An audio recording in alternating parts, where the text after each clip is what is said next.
오늘도 주님의 크신 사랑과 은혜와 응답, 능력이 함께하는 복된 주일, 복된 예배가 되기를 우리 주님의 이름으로 축원합니다. 요즘 비가 자주 와서 또 많이 와서 힘든 면들이 많이 있지요.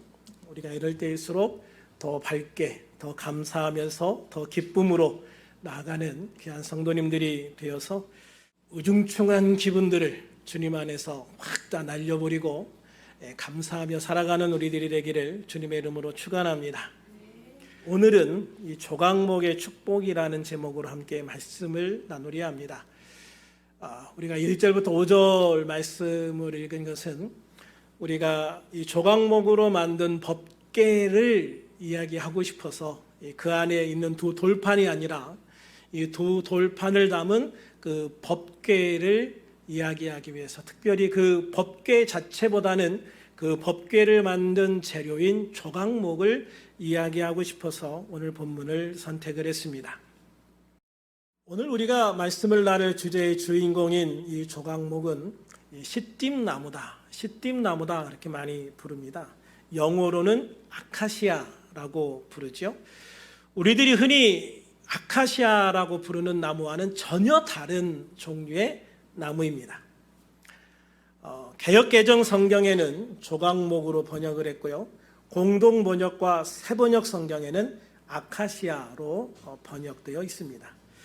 이 조각목, 즉 시띠나무는요, 북아프리카와 중동에 널리 퍼져 자라는 나무입니다.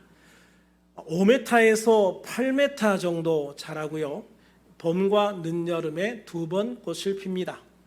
사막에서 수분을 덜 뺏기기 위해서 잎사귀는 가늘게 갈라진 침엽수의 형태를 하고 있고요. 뿌리가 땅속 100m까지 뻗어 들어가서 이 건조한 사막 지역에서도 생존할 수 있는 나무입니다. 땅속 깊이 내린 뿌리가 물을 흡수해서 몸통인 줄기에 저장을 하고요. 생존에 필요한 만큼의 최소량만 조금씩 잎으로 보내서 생존해 간다고 합니다. 그리고 이 조각목은 오랜 세월 살아가는 장수목이기도 합니다. 저항력과 내구성이 뛰어나고요. 그래서 70인역 성경에는 썩지 않는 나무로 번역되어져 있기도 합니다. 하나님께서는 이 조각목으로 성막 안에 기구를 만들라라고 말씀을 하십니다. 사막의 거친 모래바람, 이리저리 뒤틀린 가지, 뿌리를 깊이 내리기에 높이 자랄 수 없는 몸통, 물이 절대 부족한 환경 속에서 살아남기 위해서 두텁고 거칠어진 껍질, 그리고 단단한 옹이. 사실 그래서 이 조각목으로는요, 어느 종류이건 가구를 제작하기에 적합한 나무가 아니다라고 생각해 왔습니다. 어찌 보면 광야에 버려진 가치없는 나무라고 여기며 지내온 거죠. 평범한 몫이라면 절대 선택하지 않을 그런 나무이기도 합니다. 어쩌면 이 조각목은 그래서 그 사막 극한 환경에서 살아남았는지도 모르겠습니다. 아름다운 모습과 향을 가진 백향목은 사람들에게 남벌되어서 지금은 거의 남아있지 않지만 조각목은 지금도 사막에서 흔히 볼 수 있는 나무로 남아 있습니다. 하나님은 그런 조각목으로 성막에 들어갈 기구를 만들라라고 말씀을 하십니다. 그렇게 하나님께 선택받은 이 조각목이 장인의 손에 들려서 깎이고 다듬어져서 지성소에 들어가는 유일한 나무가 되어진 것이죠. 성막의 거의 모든 기구를 만드는 나무가 되어진 것입니다. 나무가 성물로 사용되기 위해서는 어렵고 긴 과정을 거쳐야 합니다. 먼저 무성한 잎과 가시를 다 잘라내고 껍질을 벗기고 또 가시를 잘라내야 되는 힘든 과정을 해야 합니다. 목순이 과정에서 가시에 손을 찔리고 거칠고 두꺼운 껍질을 벗기기 위해서 정말 갖은 노력을 다 해야 합니다. 단단한 옹이를 다듬을 때에는 정말 진땀이 날 정도로 고된 노동의 시간을 보내야 한다고 하죠. 그리고 그 나무가 뒤틀어지지 않도록 그늘에서 아주 오랜 시간 말리는 과정을 되풀이해야 합니다. 이런 과정을 거쳐서 작은 조각을 얻습니다. 그리고 이 작은 조각들을 모아 하나의 면을 만들죠. 조각목은 목재 자체가 굵지 않기 때문에 나무 하나를 깎아서 만든다고 하더라도 작은 조각밖에 얻지 못합니다. 그래서 작은 상자 하나를 만들기 위해서도 수많은 조각들을 이어 붙여서 만들어야 하는 것입니다. 이렇게 여러 조각을 붙여 널판을 만들고 그 널판들로 성막에 들어갈 기구를 만듭니다. 그리고 그 기구는 금으로 다시 둘러쌉니다. 그러면 어떤 나무로 만든 가구보다 튼튼하고 아름다운 가구가 됩니다.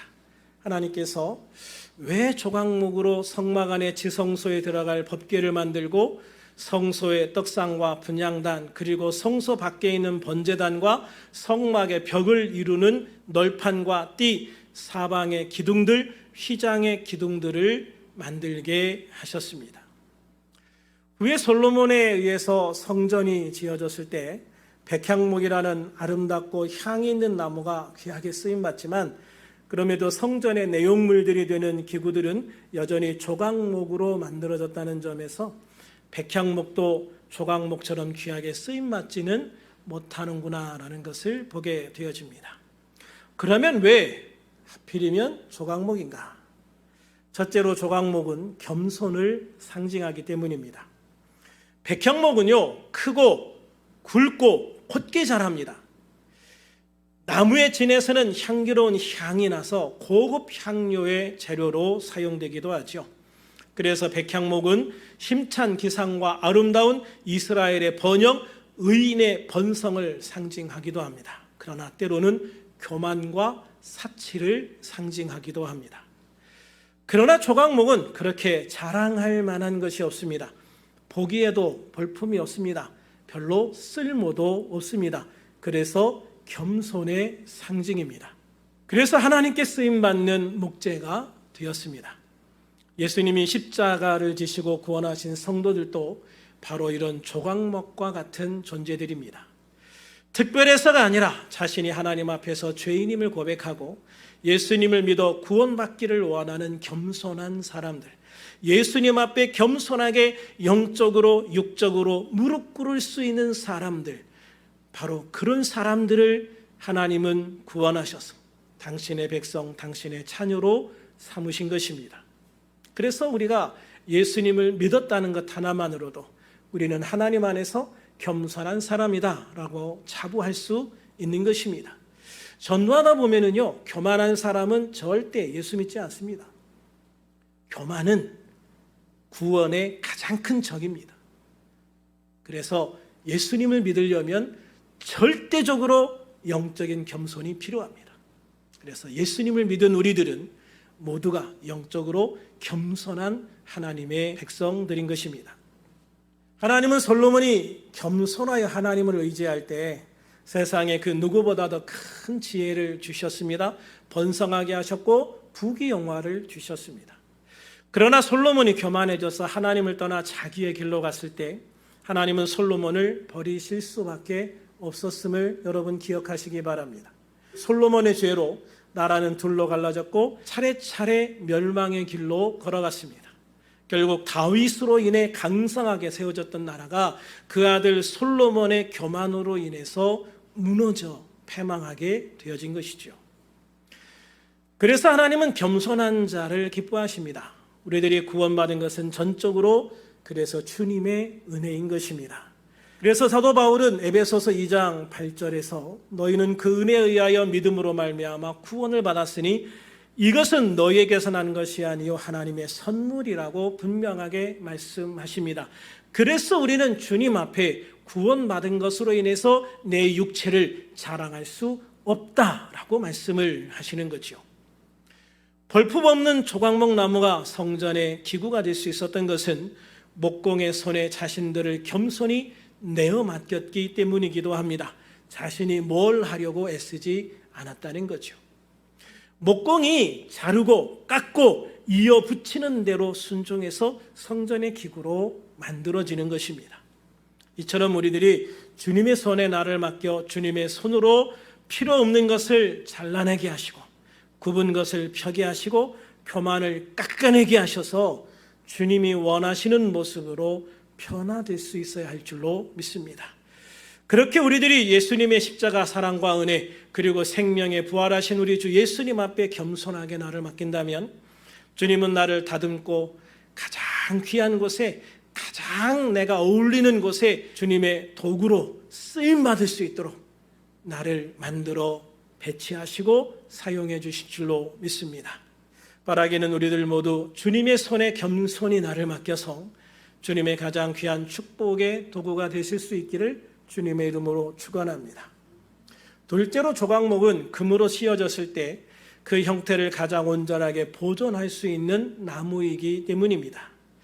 출애굽기 30장 1절부터 5절까지를 보면 부살렐이 조각목으로 궤를 만들었다라고 하면서 2절에 보면 순금으로 안팎을 싸고 위쪽 가장자리로 돌아가 금태를 만들며 금고리 넷을 부어 만들어 내 발에 달았으니 곧 이쪽에서 두 고리요 저쪽에서 두 고리며 조각목으로 채를 만들어 금으로 싸고 그 채를 궤 양쪽 고리에 꿰어 궤를 매게 하였다라고 했습니다. 그렇습니다. 조각목으로 궤를 만들었습니다. 이 궤를 우리가 언약궤라고도 하고 법궤라고도 하죠. 그 안에 하나님의 언약인 십계명이 들어있기 때문이죠. 이것은 또 인간을 향한 하나님의 법이기 때문에 이것을 법궤라고도 부르는 겁니다.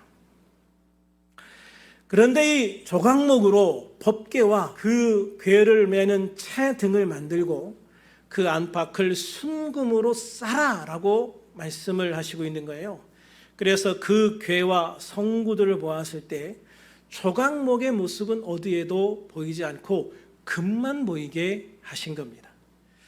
우리들이 예수님을 믿으면요, 예수님의 보혈과 주님의 영광으로 우리를 감싸주십니다. 그래서 우리의 연약하고 죄된 모습은 보이지 않게 하시고 우리가 하나님의 백성, 하나님의 자녀로서 세상 앞에 하나님 앞에 보이게 하신 거죠. 그러므로 우리들은 세상에서 주눅들지 말고요, 강하고 담대하게 믿음으로 나아가는 하나님의 백성, 하나님의 자녀들이 되어야 될 줄로 믿습니다. 그런데 그렇게 금으로 감쌌을 때 속의 나무가 쉽게 썩어버리거나 벌레가 먹어버린다면 그 기구가 오래 갈 수가 없습니다. 겉이 아무리 금으로 둘러싸서 화려하면 뭐합니까? 이거를 들었는데 와직근 깨져버리면 그걸로 끝이잖아요. 그런데 조각목은요, 그렇게 금으로 탁 씌워놨을 때 썩지 않는다는 거예요. 이 조각목은요, 정말 단단한 나무이기 때문입니다. 그래서 이 조각목을 다듬다 보면 오히려 금속으로 만든 연장들이 무디어지고 망가지기 십상이다라고 이야기할 정도로 이 조각목은 아주 단단한 나무고, 그래서 70인역에서는 이 나무를 썩지 않는 나무라고 번역을 하기도 한 거예요.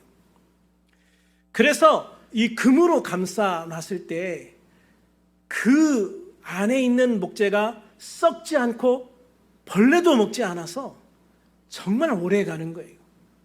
한 번 만들어 놓으면 1000년, 2000년 갈 수 있는 거죠. 그게 바로 이 조각목의 굉장히 중요한 특징이에요. 그래서 조각목이 쓰임받은 가장 중요한 이유 중에 하나는 그렇게 썩지 않는, 변형되지 않는, 벌레 먹지 않는 나무라고 하는 특징이 있었다는 것이죠.